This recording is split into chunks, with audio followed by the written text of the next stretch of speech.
Jadi saya suruh nyabutin rambut di bagian payudaranya dia. Kira-kira bagi kalian normal nggak? Orang saya treatmentnya tuh facial, saya suruh nyabut rambut nyabut rambut sampai ke payudara, guys.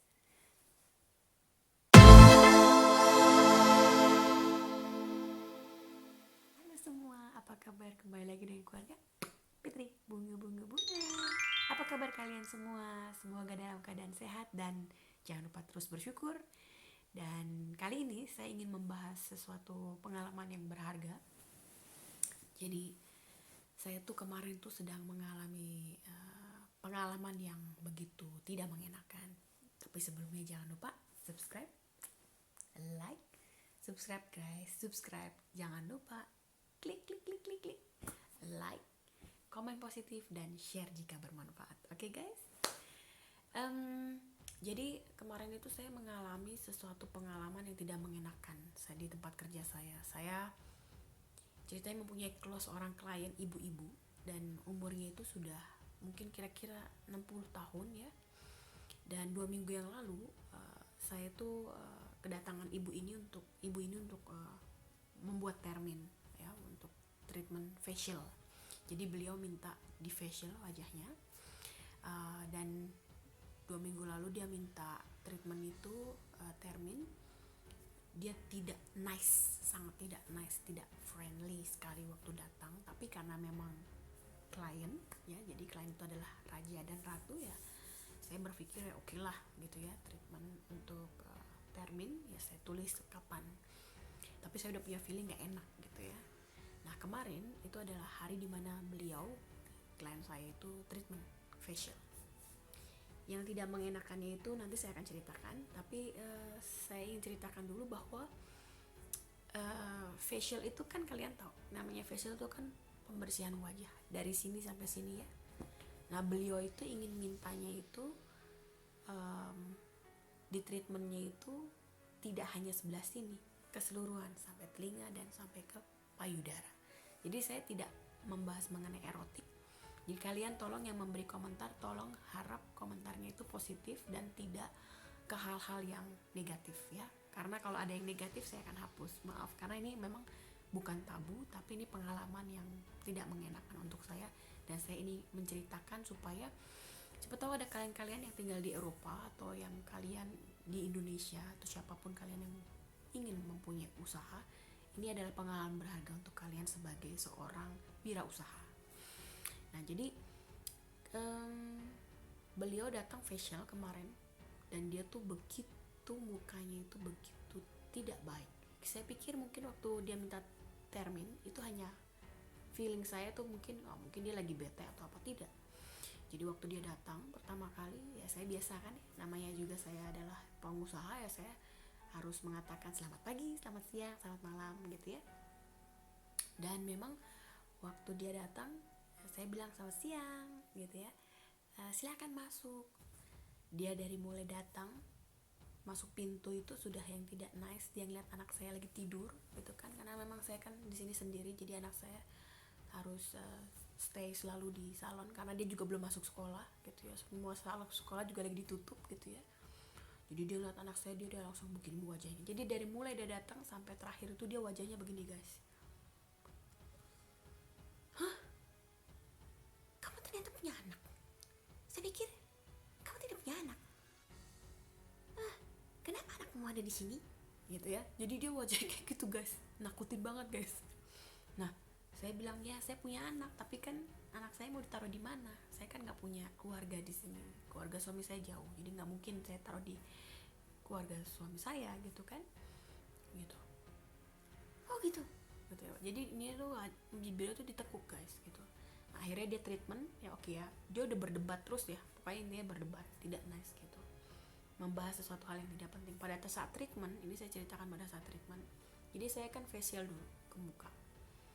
Nah pada saat treatment untuk pencabutan bulu ya, pencabutan bulu, dia itu minta begini sama saya, nanti tolong ya, ini bibir saya nih di atas bersihkan ya. Saya bilang iya pastinya. Terus saya bilang nanti kepada saat treatment saya pencabutan bulu gitu ya, tolong kasih tahu saya kalau sakit dan tidak nyaman gitu kan. Terus saya memang kalau pencabutan bulu di sini, ini memang di Jerman tuh banyak sekali perempuan-perempuan di Jerman tuh suka dicabutin secara tradisional, entah pakai benang atau tradisional yang cabut.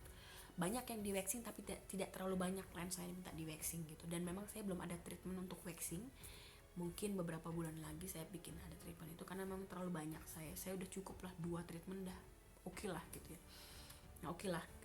Terus saya ke tema lagi, dia minta, saya bilang oke, saya bilang kalau sakit tolong kasih tahu. Dia bilang apa? Kerjain aja. Gak perlu ngomong kayak gitu juga, saya pasti akan ngomong. Udah kerjain. Ya oke, baik, saya kerjakan ya. Gitu. Aku kerjakan sebelah sini, bersihin dulu. Terus saya bilang oke, sekarang saya turun ke bawah ya bagian ini saya.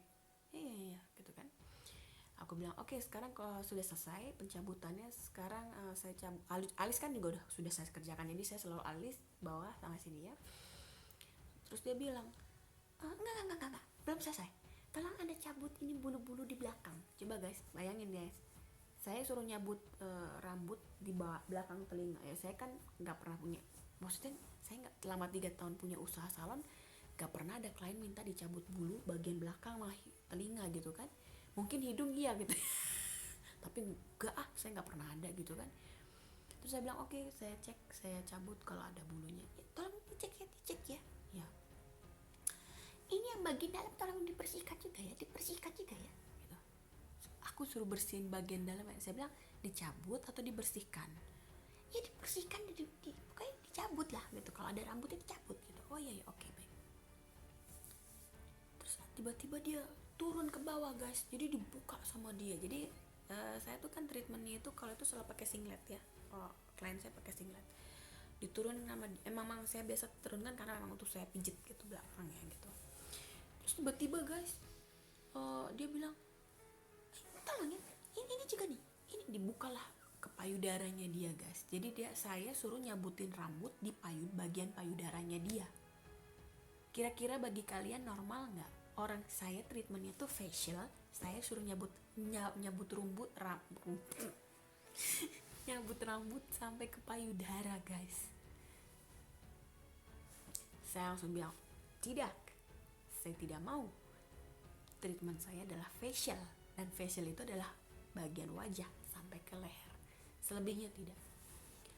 Dia langsung marah guys, dia langsung geram kayak anjing guys.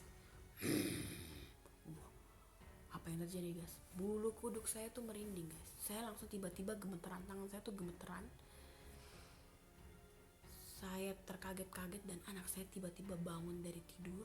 Dia ketakutan guys. Dia nggak pernah ngelihat klien tuh seperti itu. Saya kan ketakutan ya. Terus saya bilang, kenapa Anda marah? Dia bilang, saya punya spesialis kulit di Berlin, dia selalu melakukan itu. Kenapa kamu sebagai spesialis kulit tidak melakukan itu? Mulutnya itu guys. Ini kan bahasanya dia gitu ya, jangan benci saya ya.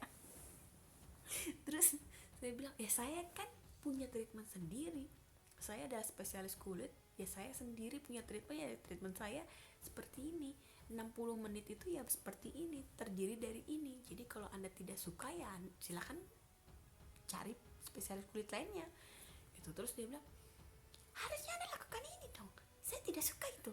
Kalau Anda tidak suka ya Anda tidak perlu bayar, silakan keluar, saya bilang gitu kan, mari gitu kan.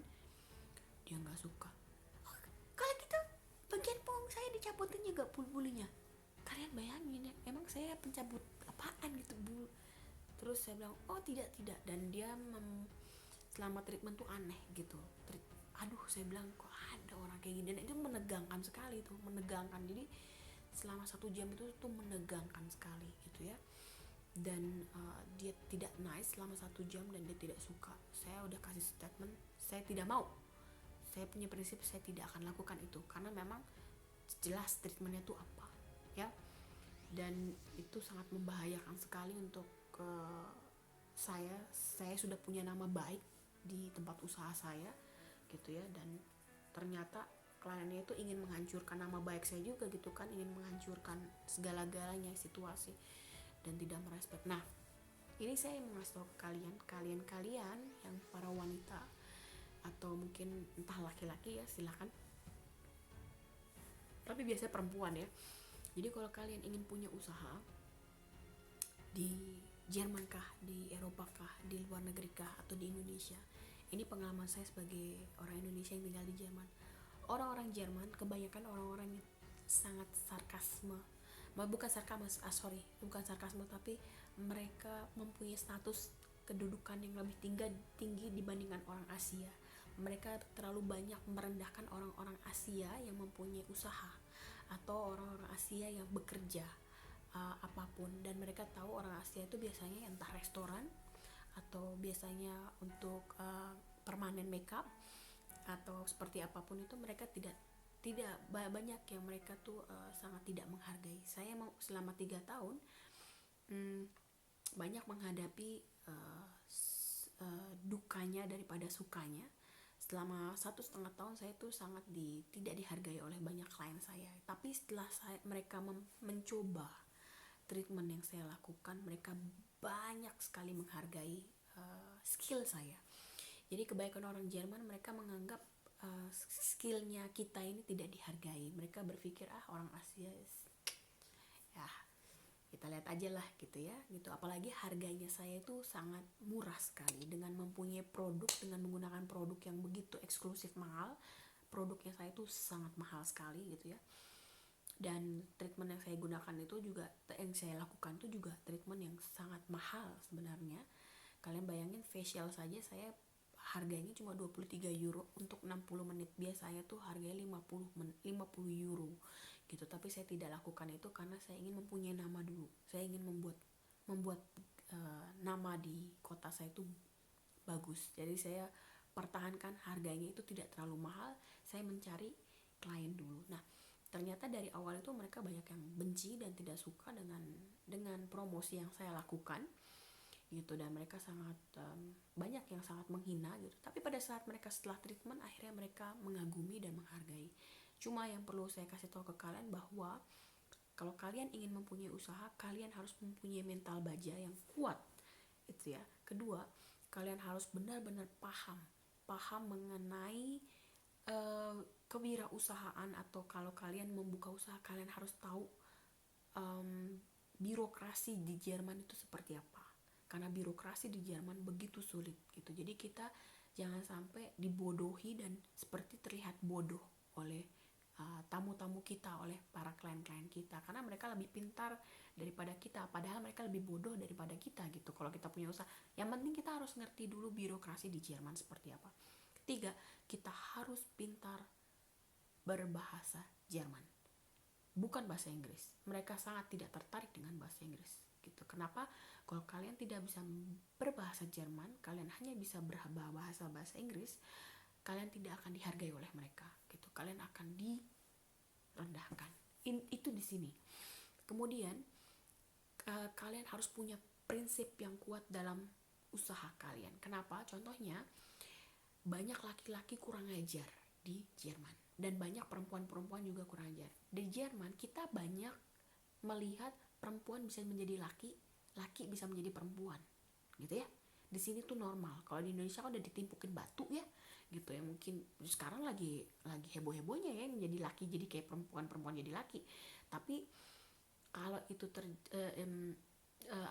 di Jerman tuh lebih cenderung mereka di sini netral gitu untuk orang-orang seperti itu gitu. Dan kita sebagai orang-orang yang punya usaha kecantikan, kita tidak tahu yang mana perempuan kayak laki, yang laki kayak perempuan, dan mereka suka kurang ajar. Jadi kalau kalian membuka usaha, harus kalian punya prinsip dari awal bahwa tidak boleh ada yang namanya erotik, tidak boleh ada yang namanya negative treatment. Itu tidak harus kalian lakukan, supaya mereka juga tahu prinsip kamu sebagai seorang perempuan gitu ya. Dan apalagi mereka juga harus tahu kita orang Indonesia yang juga punya prinsip ketegasan gitu. Jangan sampai mereka akhirnya menghina kita sebagai para kaum perempuan gitu kan. Jadi saya memang 3 tahun sudah mempunyai nama yang baik, tapi kalau mereka yang belum mengerti dan belum tahu mengenai bidang saya, mereka suka kurang ajar gitu. gitu. Jadi ya itu yang membuat saya kemarin pengalaman yang begitu menegangkan, dan untuk anak saya tuh dia ketakutan gitu ya, sampai kok ada klien minta facial tapi dia minta saya bersihin rambut bagian payudara dia. Itu kan kurang ajar sekali gitu ya. Dan dia tidak suka dengan statement saya gitu ya. Nggak mudah gitu ya. Saya juga punya usaha salon itu merintis dari bawah. Saya kerja bersih-bersih dan sebagainya, tidak ada dari suami gitu ya. Dan kalau kalian perlu tahu ya, saya juga punya usaha, bukan kayak pikir orang kaya raya. Enggak, saya enggak bukan orang kaya raya. Saya benar-benar meniti dari nol gitu. Kehidupan kami pas-pasan gitu ya. Jadi ya tidak mudah gitu. Oke, sampai di sini dulu. Ini pengalaman pribadi saya kemarin yang begitu apes dan begitu menegangkan, tidak mengenakan. Itu adalah sesuatu hal yang benar-benar ya tidak mengenakan lah gitu ya. Sampai di sini dulu ya guys gitu. Saya mau lakukan sesuatu yang lain lagi ya. Jadi jangan lupa subscribe itu gratis. Jangan lupa guys, kalian yang sudah saya dukung, kalian yang sudah saya subscribe, jangan lupa subscribe kembali ya. Dadah, selalu bersyukur guys. Dadah, love you all.